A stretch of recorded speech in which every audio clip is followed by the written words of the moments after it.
Welcome to the Swisspreneur Show, a podcast about startup stories and hands-on learnings from experienced entrepreneurs. My name is Sylvan and I will be your host.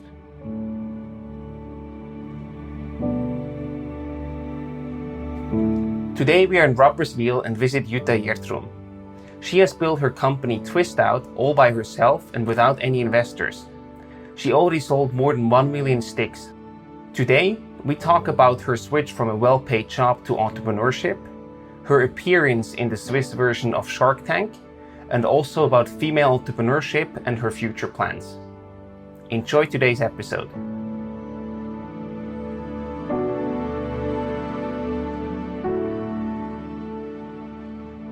Before we get started with the episode, I would like to introduce you to SBB Startup.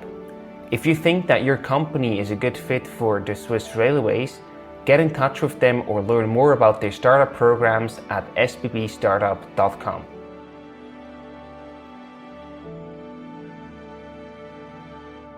Jutta, a very warm welcome to the Swisspreneur Show. It's great to have you here today. Thanks for taking the time. Thanks for inviting me. Of course. We are here in your home and also office in Rapperswil. Yes. Can you tell us a bit more about the space that we're currently in? Why did you choose to have your office at home, basically?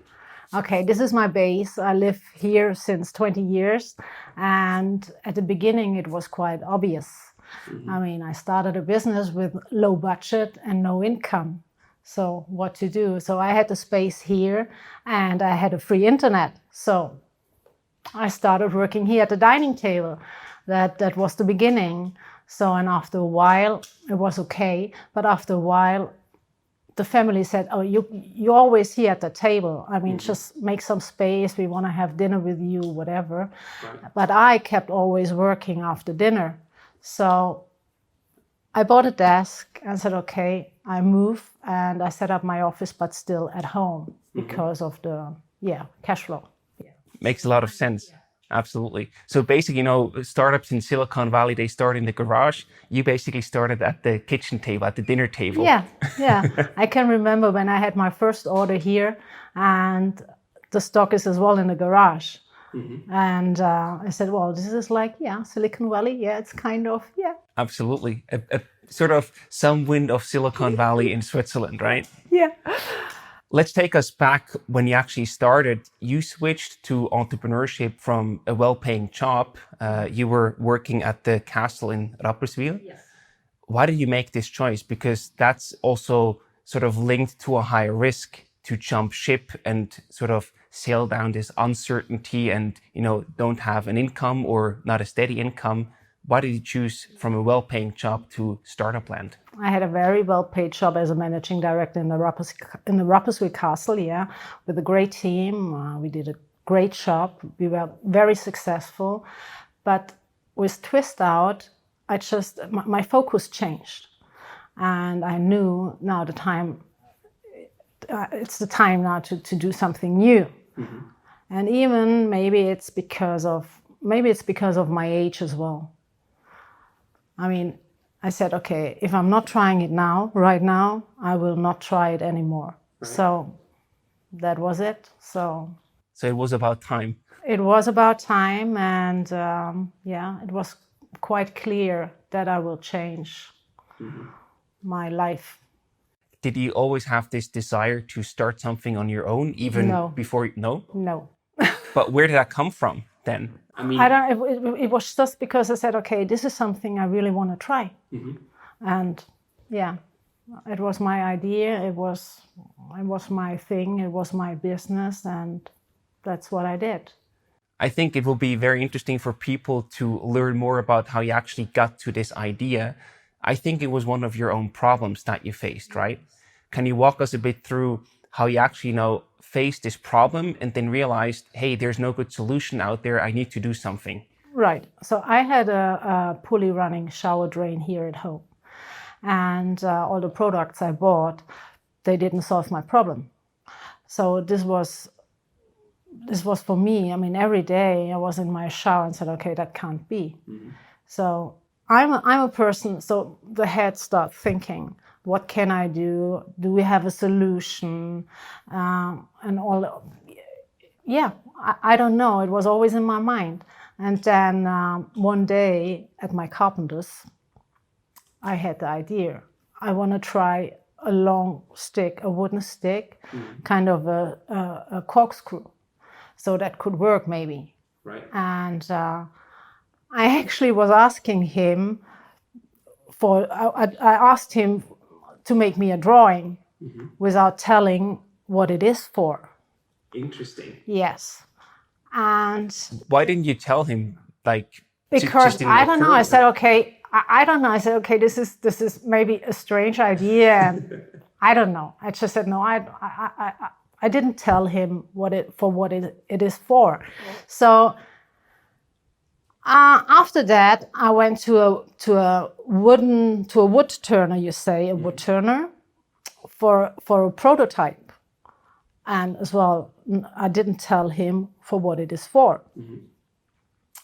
I took that stick at home, and he brought just the inside of my drain out in seconds. I mean, really, it just worked perfect. And before that, you had like chemicals and everything. I had, chemicals, and then you have these plastic things, then you have, I don't know, whatever. Yeah, I tried a lot of gadgets, I would say. It didn't work. So I was happy. I was still working at the castle. So I was housewife and I was managing director. For me, it's fine. So I calmed down and said, okay, I have a solution. Everything's perfect. So then a few months later, we went with the whole team to Prague. And we were in a very nice hotel. And I shared the room with a good friend of mine. And she came out of the bathroom and said, Jutta, please call a housekeeping, because we have a pulley running shower drain in the bathroom.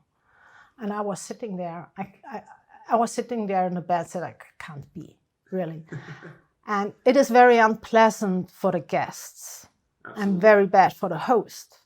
But for me, it was very important. At that point, I realized I have the perfect solution for a common problem. And I said, okay, it's not just my drain, so you have that problem. A lot of people having that problem, but I didn't realize at that point or before, because it was my problem. And yeah, I think that's super interesting, because you just wanted to build a solution for yourself because you faced that problem over and over again. How much time passed in between the moment that you actually built your first successful prototype and the moment in Prague where you realized, oh, this is actually bigger than just my own household that's facing that problem? 4 or 5 months, I would say, yeah. And what did you decide to do afterwards? Because, that was just one occurrence. So you saw it at the hotel. So and you realized, I was quite excited. I can imagine. I was really very excited. So back home, I told my family about it. And my mom said, apply for a patent. Do that. And I said, yeah, why not? I said, So, okay. I mean, it was in February or March. And it was clear that I want to do something. And I was still working, or I finished even the year in the castle. So, but still, I asked for a submission for the patent. And during that time, we tried to find a producer for the sticks. Monica, a very good friend of mine, she was working in a castle with me. She still does. She's from Slovakia. And I said, you do a lot of wood there, like Czech Republic and Slovakia. Maybe, do you have any ideas? And actually, she found me the perfect producer. Wow. Without knowing for what it is for. Huh? Still the same story. Still the same story. So she found the perfect producer, and he realized, after a few tries, of course, the today's twist out. And as well, without knowing for what it is for. So everybody was asking me, for what do you need these sticks? And I mean, I was in like catering and stuff. You need it for I don't know, in the hotel, or you need it in a castle, or is it for food, or for what is it for? I said, well, it doesn't matter. So After the registration of the patent, I went out and I told everybody for what the stick is for. So Monica, she was very excited, and she's my biggest fan since the beginning. Nice. It's very nice. So, and the feedbacks, they were good. And the sustainability was always be mentioned. So this was, at that time, it was very interesting for me because I was focused on the functionality. And everybody said, oh, it's wood, sustainable, organic. So, okay, I do have a sustainable product made in Europe, which was very important for me from the beginning on. And it was clear that I needed a packaging which is plastic free. So we realized that within, I don't know, 6 months, actually, 7 months, 6, 7 months, always with Monica by my side. She was helping me with the language. It's very interesting as well. I mean, with the people in Czech or in Slovakia. So how they speak with each other. I mean, it's totally different what we do. So she is quite good in that, and she handled that very well. Yeah, so my first packaging for retail came from Czech Republic and was stored here in the garage in Switzerland. Yeah. I think that's a beautiful story, and there are so many different points that I would like to dig in a bit deeper. Okay. Because, you know, you just identified the problem for your own, and then you build a business out of that. I mean, that's probably the best entrepreneurial story that one could ask for. So when you actually contacted your friend Monica about finding a producer, how did you then choose the producer, or actually also realize that you found the right one? What were the criteria that you were looking for? And how did you then sort of realize, okay, this is the right company to work with? Okay, she knew how the stick should look like. I mean, I had that drawing. I mean, the prototype was one thing. It was not exactly what I was looking for, but it was close to that. So I explained to her how the stick should look like. And then, I mean, it was her network. So, yeah, I don't know actually from where she got the address. But she came and said, okay, listen, I think I would have somebody for you.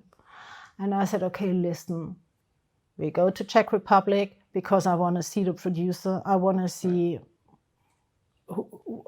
the company. I want to meet the guy, whatever. And that is what we did, actually. And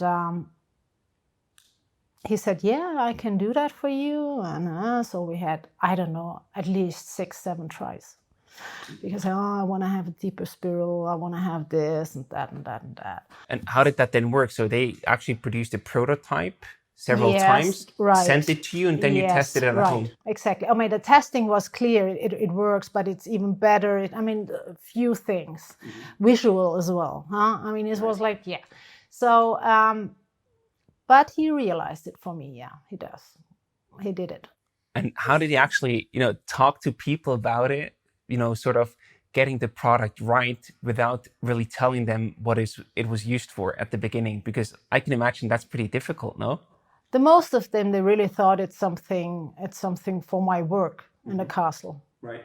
Because this was something totally new. Nobody even thought about that wooden stick would be for a drain. Nobody. Really, nobody.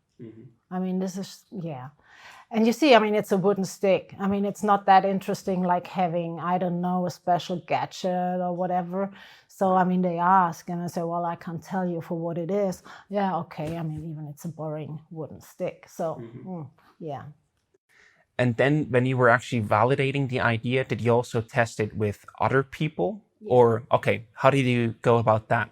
Was very nervous and a very exciting time. So, the first time, I mean, we tried it with the family and it worked. So I knew, of course, I had drains, they were empty. And at the beginning you think, okay, it doesn't work. Okay. But now I know, okay, if the stick is clean, the drain is clean. So easy. Right. And I gave it to family and friends. A lot of them didn't try it from the beginning on. And I have one story, which is very nice, actually. He's a guy, and I know him quite well. And he has a wife and two daughters, long hair. Mm-hmm. I said, try that stick. Yeah. Did you try the stick? Oh, no. Did you try? No, I didn't. And after a while, everybody was talking about that twist out stick. And I met him in Rapperswil, and he said, you know what? Now I go home and I try that stick. And he was sending me actually a picture, a photo of it. And I'm using it all the time because it's a perfect footage just to show, look, this is my twist out. Yeah. A beautiful story. And how do you then evaluate that the market is actually big enough to go and build a business around that idea? Was there any particular point, or did you just have more like a gut feeling where you said, hey, this could actually become something? I didn't know it. Yeah, that's why. I mean, I really didn't know. I said, okay, I want to try. Right. This is my budget. This is the time I will spend for that twist out stick. But I don't have a clue if it works. Yeah. What do the people say out there? So just to understand that correctly, you basically set a timeline and also a budget limit for yourself. Yes, I did. Sure. Yeah. To start and then say, hey, I think this can be something. Yeah. Let's test it out with that amount of money, that time frame, and see if it works. Yes. What was the time frame, and if you're open to disclose also the amount of money that you said that's the test setup? The time was, I gave me 2 years. Mm-hmm. And money-wise, it was about, I can't remember, was it 60 or 80,000? Okay. I needed quite a lot for the patent. So sure. Yeah, this was one thing. I said, okay, if I guess it was 80. I said, okay, when I reached the 80,000 mm-hmm. and there's no income at that point, I just give up. Yeah. And was that more a gut decision, or did you have like for the 2-year period, for example? Why 2 years? Why not 1 year or 3 years? Yeah, because it was clear that I have to give me some time. I mean, I can't. 1 year is nothing. Right. No, we know that. As a startup, I know it today. I mean, a year just goes like, and nothing happens. Even if you try to get listed in stores, I mean, it takes you. A listing could I don't know. Sometimes takes about 6 months. So I mean, it's nothing. A year is Right. But for me, it was important to see. Okay, how is the reaction outside? It's not the income, or it's not the selling the product. For me, it was much more important getting the feedbacks from friends, from family, from the people, from the retailers. Mm-hmm. And this was my first focus. Very nice. And then you also mentioned you filed for a patent, basically. Why did you decide to take this step? And also, how did you manage that? Because getting a patent is also quite legally challenging to fill in everything, right? Yeah, for that I took a attorney. Mm-hmm. So, I mean, this is clear. You have to. This is for what you have to spend money. Right. Just to make sure, okay, it works. And it was clear as well, if my stick works, I have to have a patent, because otherwise I'm lost. Right. Yeah. So, and was very, very important for me. And for that I spent quite a lot of money. I was spending quite a lot of money. But seems to be a good investment so far. Yes. Lucky me. What was your mom also driving force behind the patent filing? Because you mentioned in the story earlier that she basically said, hey, you should actually file a patent for this thing. Yeah, she was the one actually said, okay, go for it. And that's what I did. Yeah. So no, she found it quite cool actually that her daughter tries. Yeah. It's nice saying, okay, my daughter, she's having a patent. Yeah. Of course. Yeah. And then you found the producer, you decided, hey, this is the right company to work with. You finished the product basically, but then you also had to figure out the whole logistics part, right? Because you need to have them here in Switzerland, and you also sell them in different countries nowadays. How did you solve the logistical part?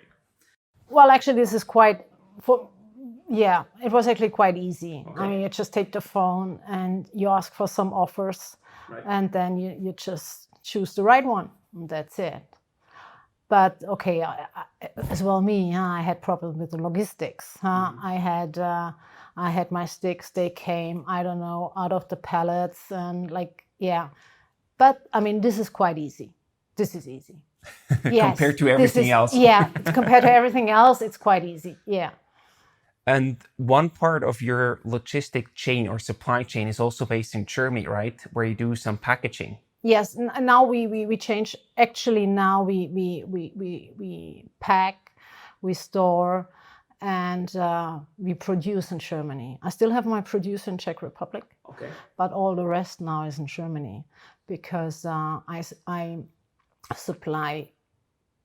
Yeah, I supply within Germany. I mean, most of my sales is in Germany, so it makes sense. So you're also faster in delivering the products in. Yes, and what else? The other thing is that when I'm within Europe, which is perfect.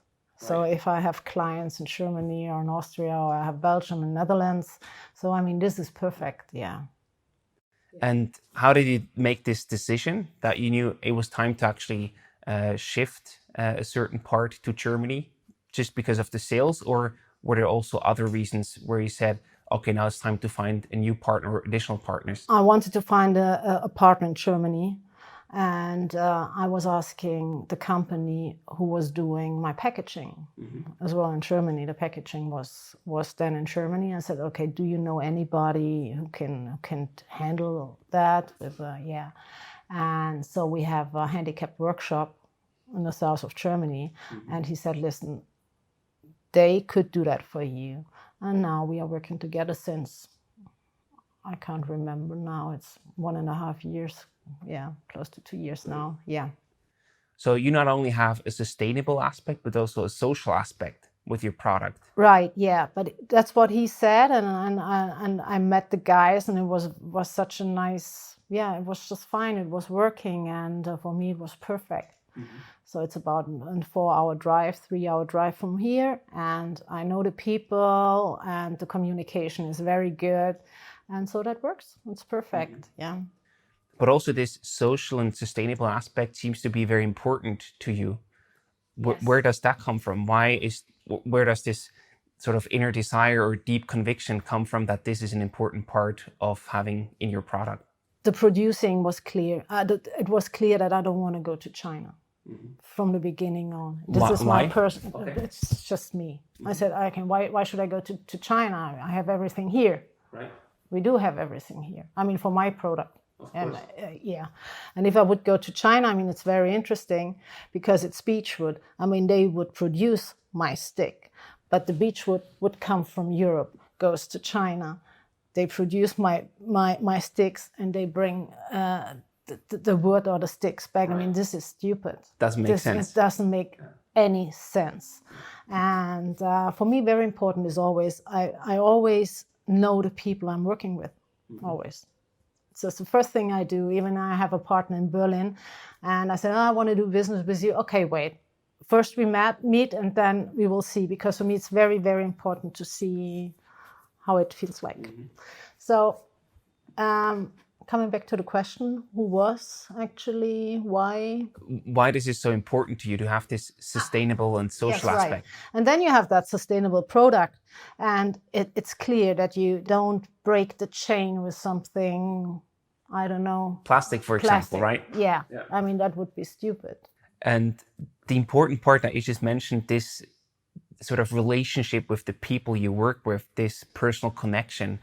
What are you looking for in people when you actually meet them in person to decide whether this is a good fit as a partner to work with? It's just my inner, it's just, I don't know, the vibes, I don't know, it's something.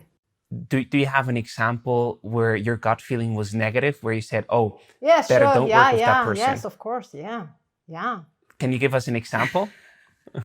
Oh, there's loads of them. No, I don't know. You have this. You want to have an example? No, I do say quite often no. even if I could make business. It's just, I don't know. It's just your gut feeling Yeah, telling it's you just no. my gut feeling. It's just like, yeah. I said yes or no, that fits, that doesn't fit. Have you ever ignored your gut feeling? When I was younger, yes. Okay. Yeah, today, not anymore. Okay. No. Because then you sort of had to pay for the ignorance, I can imagine. Yes, and it's not worth it. It's just, it's much more important for me today. Really today. This is one of the aspects. I mean, I really must be sure that the feeling for me, the gut feeling is right for me. Yeah. It's just, I don't know. It's not always business-like, but it's very, very important for me. I can imagine that sort of this gut feeling is also very much driven by personal values or things that are important to you. Yes. How would you describe that? Like, what are the important values that you want to sort of see in people when you work with them, or that you also follow yourself? Trust. Trust is one thing, very, very important. The most important thing, actually. That's it, trust. We will talk about how you actually built the successful business and also got your first revenue and much more beyond that in the second episode. But you also had a very prominent appearance on the Swiss television in the Shark Tank version of Switzerland. Yes. What was the motivation that you actually signed up for the show and wanted to be part of it? Well, the first idea was actually to find a partner for my company, for me and for my company, and as well, of course, to tell the people outside what I'm doing. Of course. Yeah. But I tried to find a partner with the Shark Tank. What was that moment when you realized, hey, I actually need to look for a partner? Was there a certain moment when you said, okay, now it's time for getting someone else on board? It was, I mean, it came, it was, at one point it was clear because I want to getting the globalization, the internationalization for Twist out. And what I did until now, I mean, this is fine, step by step. I have very good clients. I have major customers. I mean, this works, but I want to be a little bit more faster. And I'm still a startup. I mean, it's nice. Sometimes it's nice what you said, okay, I'm for my own. But for the major customers, it's not always positive. I mean, yeah. So it would be nice having somebody by my side, or not like next to me, but really having a partner who says, okay, listen, we rock that thing. Yeah. And what were you specifically looking for in a partner? More like a media or distribution marketing addition, or something else, or a combination of actually a things? combination. But if I have to choose, I would say it's like marketing and distribution. Because you felt that this is something that you cannot handle everything yourself, and you can hit bigger scale with a good partner. Right. Yeah. Okay. And then why did you choose to apply for the Swiss Shark Tank version? I mean, you could also have gone to Germany, or you could have tried to find other investors. Why the Swiss version of the Shark Tank? Was the next show actually on TV? So what you do then, you say, okay, and you Google it, and what do we have? And no, actually a friend of mine, she said, okay, do you know we have Shark Tank in Switzerland? And I said, no. I applied for the Shark Tank in Germany a year before, but they didn't take me. Okay. And I joined actually a show on a private TV in Germany. I won that show, nice. But it was never on TV, unfortunately. So no publicity there? No publicity. My stock was full because they said, oh, you have to be ready. Sure. Okay, so why wasn't it aired on TV? Did they just cancel the show? They aired it on TV, and the quotes were very bad. Oh, and then they stopped it. Yeah, they stopped it. I was already, you already saw the first, how do you say? 1 or 2 episodes, I guess. Right, yeah, it was like 2 or 3 episodes, and it was 2 weeks before my, I can't remember, it was beginning of February, whatever, and they just cut it, and That must be quite frustrating.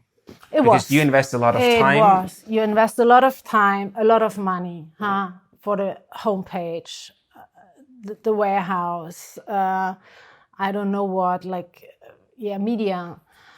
Yeah, and it's just Gone and nothing. Yeah, gone and nothing. And why did you then still decide to give it a try with the Swiss version? Because the same thing could basically have happened here. You're right. Yeah, but... Theoretically. Yeah, but that would be, no. Can you imagine? It's hard to imagine, but still. No, yeah. So I applied for the Swiss Shark Tank, and they took me, and everything went well, and so it's okay. How did that selection process work? Like, did you have to go there in person and sort of pitch? Yes. Okay. Yes. You pitch there first. I don't know, it was in Zurich, somewhere, and you have a casting and you pitch like you would be on television, and then they decide who is joining them. I can highly recommend people to check out your pitch, because I think there are 2 cool aspects. First of all, it's a perfect pitch, but also when you started, you sort of had a blackout, and basically didn't really know where to start. Can you walk us a bit around or through this situation, how you actually felt when that happened and how you successfully dealt with that to overcome the fear? It was horrible, actually. I mean, you come in and you start, and I really had a blackout. I mean, a blackout. I was really like, I didn't know. And then I saw that golden jacket from Roland was wearing. And this made me I was so confused. And I said, okay, stop. And then Bettina Hein, she said, okay, stop. Right. Come back, just relax, do it again. And then it was okay. So this was a pitch. I mean, I did it before a few times. It was not my first pitch. It was a very well-crafted pitch. Yeah, but still it happens. Right. It's you never know what life brings. So it was definitely authentic. Absolutely. And then I remember the situation when I saw me on television. I said, oh my God, they didn't cut it out. Huh? First I said, okay, maybe they cut it out. Easy, huh? And then, okay, no. They didn't cut it out. How did that make you feel? Ooh, I mean, this was really like, I mean, huh? But at the end, it was okay. And the feedback for the blackout was quite good. And somebody told me, and I think she's right. She said, okay, it was a good pitch.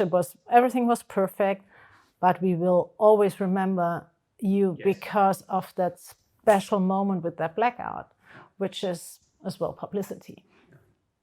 It's sort of your USP that makes you stand out from everyone else who pitched, right? Yes. So it's actually quite a nice thing if you look at it that way. Did you also put too much pressure on yourself that you had this blackout, or is this just something that can happen? No, I didn't actually. What was, I was there at about 11 o'clock, and they said, okay, after lunch, I will have my pitch. And then, I don't know, after it was before lunch, they said, you know what, just go and we do your pitch. Before lunch? Yes. So I changed and, a little bit of makeup, and then I just went in and, but this is it's not an excuse. I mean, it just happened, but Sure. But I wasn't really prepared, maybe. I mean, it can always happen, and you always need to be ready, but still, you had a different sort of expectation about what's going to happen. Right, yeah. And then the Sharks actually offered you a deal, but they asked for much more shares in return for the investment than you originally offered them. I think you wanted to ask for 10% that you wanted to offer them, and they, on the other hand, asked for 20%. They basically just doubled it, right? Right. How did you come up with the decision to then negotiate? Because that also takes quite some guts and to sort of come back and renegotiate a deal. what were your thoughts back in that situation? I mean, this was clear that if I offer you 10 and you want to give me 20, that I say, okay, listen, it's my baby, it's my company. Sure. It was okay what happened afterwards. I mean, I was asking for 15, just the middle. Right. And what Jörg Marquardt said, I mean, I actually liked it, that he said, oh, come on, let's do 18 with middle like this. Always dealing. Yeah, always dealing. I mean, and this was very nice, actually. I liked it. Mm-hmm. And it's okay for me. It's really okay for me if I have 10 or 18. I mean, there is quite a big difference, but still, it was actually a good deal. Mm-hmm. And what was your strategy like? Did you come in with 10% and originally also really intended, okay, that's like what I want to make a deal with? Or were you saying like, let's start a bit lower and then we probably negotiate anyway? Did you have any strategy there, how you entered the negotiations? To be honest, I didn't even think about that we start dealing. I said, okay, I said 10 and they said yes or no. Yes. I don't know why. For me, it was like, what? Huh? Yeah. They offer me, yeah, okay. So, and that's what happened then when I was on the phone, actually. Who did you actually call? My goodness, it was horrible because, okay, I got the phone from a cameraman because I didn't have my phone with me. And okay, the only number I knew was the number from my husband. Of course. So I called him and I said, Christoph, listen, they offered me 20 and he said like, but who is sitting there? I said, you don't ask me now, who are the investors? Who are the investors? I mean, he was really like, I said, oh, come on, forget it. And I was so nervous. I said, okay, I know what I have to do. And I just went out and said, oh, come on, middle 15. So your husband wasn't a too big help? He wasn't, no, he wasn't a big help. Definitely not, no. So then you just took matters in your own hands and you made a deal. And basically, what I also liked about your case is you came in very well prepared from my perspective because you had an external company valuation that you got done to also come in and say, hey, this is the valuation that I'm looking for. It's not my thought. It's basically what an external professional says my company is worth. Why did you take this step? Because very few startups in the Shark Tank actually take that step and have an external valuation.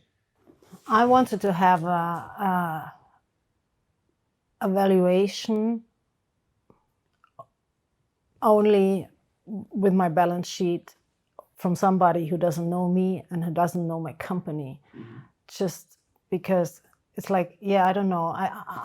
For me, I said, okay, I want to avoid the mistake to overestimate my company. What you usually do. Right. I said a company is like your own child. You always say, okay, everything's great and perfect and my kids are, I don't know. It's the same with the startup. And it's wrong. I mean, and it would be a mistake doing that for your own. So, and it was very important for me as well that the person doesn't know me. Mm-hmm. I don't know that lady who did the valuation. I think that's a very reflective and professional approach, which is probably difficult for many founders because, as you said, it's like their baby. So it is. I mean, yeah, and okay, you spend a lot of time, you spend your money, you spend your ideas, whatever, but still, I mean, you need to have a real valuation. Right. Yeah, that's just part of the game. It is, right. And then successfully, the deal closed. And basically what's also interesting for me to hear is, how was the feedback afterwards? You know, many people probably saw the show. You got some very good publicity. Can you walk us through how the reactions were after your episode actually aired on TV? But Sivan, you know that I didn't sign the contract. Now you need to tell me, because that was not in the show. Yeah, it was not. No, I mean, because we had the show, we had the deal, I had the due diligence. Mm-hmm. I had an appointment with the lawyers in Zurich, and I didn't sign the contract. Ooh, that's big news. Why did you decide not to sign? Godfather. Again, the gut feeling. The gut feeling. I didn't sign the contract. Now, in the end, it just didn't feel right to give away that many shares, And or no. It wasn't because of the shares. It's just we had few points, but at the end I said no. I don't have to hurry up. I don't have to run into something, and I said no. that's a very This bold is very step. surprising for you. Yeah, but that's a very bold step to take. Yeah, I said no. So I'm still looking for a partner, actually, who fits me and my company. Right. And yeah. Very interesting It's takeaway. very quiet now. Of course. Yeah. But still, I'm sure that you got some reactions after the show aired on TV. I mean, probably many people saw it. Can you tell us a bit more about the feedback that you received? The feedback was very good. As well, the sales was very good. It's very important. So the feedback was very good. I had a lot of. I had actually other offers from investors. Yes, and yeah. What shall I say? I mean, it was like I felt like perfect. I mean, it went very well for me for Twist Out. I had very good feedbacks. We had a fair conversation. Everything was very, very positive. I mean, I learned a lot. Yeah, I learned a lot, and it was very positive. It was a good show, good challenge, good. It was very nice. And if also sales are positively affected, I mean, that's basically all you can ask for. This is very important for me, even in Switzerland, because Switzerland was always a kind of, it was okay, but it was not that good. And this helped a lot. I mean, the popularity for Twist Out, I mean, just went up. Absolutely. I'm just slowly recovering from the fact that you didn't sign a deal. I feel it. Yeah, it's just like, yeah. But just one more follow-up question on that one, because you were basically dealing with very well-known and successful business people, and sort of rejecting them or saying no to a good deal that they probably also thought, okay, we had a verbal agreement on the show. Of course, every deal can fall through afterwards, but still, how did you cope with that sort of uncertainty, but also maybe pressure, because you were dealing with pretty well-known and well-established business people? Well, what I said at the pitch, and I meant it like that. I'm not impressed of anybody's money. I'm impressed, and I have a respect for somebody who's doing his business very well and with the success. Right. But I'm not impressed just because of the money. No, I'm too old for that. Was that then also a reason where you felt that, okay, these might not be the right partners for you because of whatever you were looking for? Yes, at the end, yes. I mean, there were a few points in the contracts, and I said, okay, that's just not. No, I'm not ready for that. Okay, I'm not ready for that. Fair point, and again, very bold and for me surprising move not to take the deal. But yeah, very nice story. I didn't take the deal. So now you're basically still a one-woman show. Still me, myself, and I.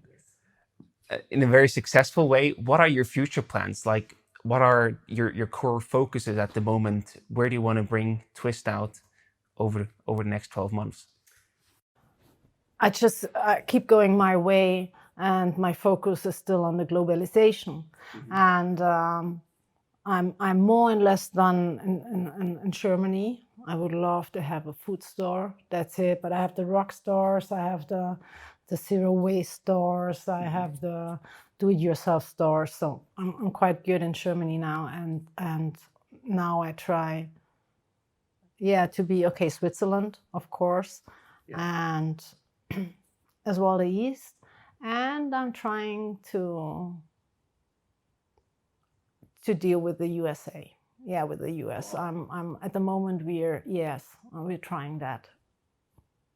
It's a big thing, and sure. I'm not sure if it's working, but it's worth it to try. And how do you go about that? I mean, I guess you're also looking for partners and suppliers there that could then basically buy your product and resell it? Actually, they saw me on LinkedIn or Instagram, I'm not sure, and they were asking me. So, and we just signed a contract, and so now we see how it works. I mean, it looks good, actually. So, just interesting what the US retailer, what they think about.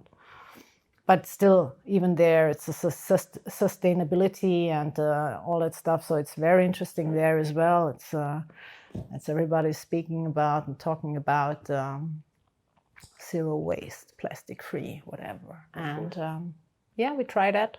I try that. Yeah, we try that. Yeah. We will talk about much more of how you do sales and how you get revenue in the second episode. Before we finish up with the first episode, I have 2 more questions for you. Are there any favorite tools or gadgets that you use yourself on a regular basis that you can recommend to our listeners? I love my sonic toothbrush. I think we never had that on the show. Yes, it's my iPhone. I mean, I like my iPhone. It's nice, but I really love my sonic toothbrush. Yeah. That's a good point. Think this is it's a great idea. Cool. Yeah, I love that. And are there any additional resources like books, blogs, podcasts that you can recommend to our listeners? Books, I can't actually remember. I have a very, very nice book. It's more or less my Bible right now. But to be honest, I'm not sure. It's kind of wenn du weißt, was du willst. Und I have to check it. I have the book here. It's my Bible. Mm-hmm.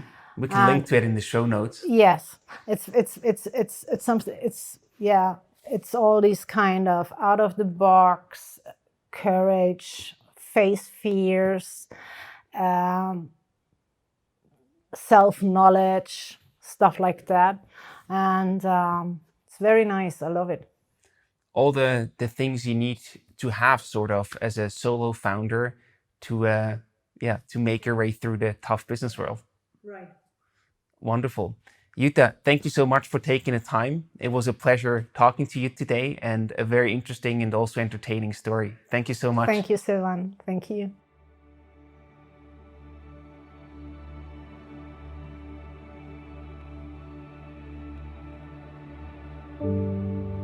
Thank you for listening to today's episode. We hope you enjoyed the content and will be thrilled to receive your 5-star rating on Apple Podcasts. Next week, we'll be back in Rapperswil with Jutta and talk about building her startup company without any investors. We talk about topics such as the start of the business, her salary as a founder, as well as sales and marketing hacks for bootstrapped businesses. We hope to see you again next week for an all-new episode of the Swisspreneur Show.